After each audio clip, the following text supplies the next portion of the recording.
Les suites de l'affaire Méry, donc devenue depuis hier l'affaire Dominique Strauss-Kahn. La justice a perquisitionné la nuit dernière le bureau de l'ancien ministre ainsi que son domicile. Les juges n'ont rien trouvé, a expliqué ce matin sur Europe 1 Dominique Strauss-Kahn, affirmant qu'il ne savait pas où était la cassette et que de toute façon, il n'en avait jamais parlé à Lionel Jospin.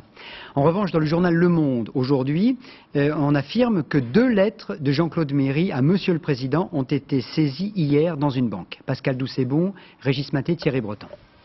Dominique Strauss-Kahn avait rendez-vous à la radio ce matin. Aux journalistes, il lance un laconique « Bande de connards ».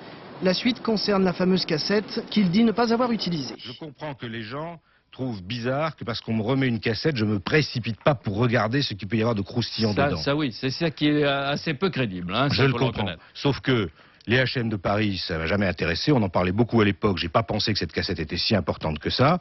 Et donc, je ne m'en suis pas préoccupé. Étrange manque de curiosité. DSK était candidat à virtuel à l'époque à la mairie de Paris. L'original de la cassette, les juges d'instruction l'ont cherché partout hier.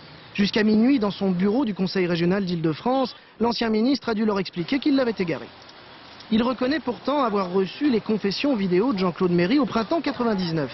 Son ami, l'avocat fiscaliste Alain Belot, lui a remis lors d'un rendez-vous à propos du dossier de son client, Karl Lagerfeld.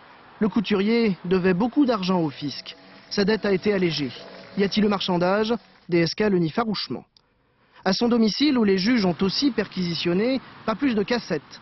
Mais le cas Strauss-Kahn n'est qu'une affaire dans l'affaire. Les magistrats doivent aussi tenter de vérifier les accusations de Jean-Claude Méry. Hier, ils ont saisi 2 documents dans le coffre que Maître Belot possède dans cette agence de la BNP. D'après le journal Le Monde, il s'agirait de lettres adressées par Jean-Claude Méry à Monsieur le Président, sans plus de précision.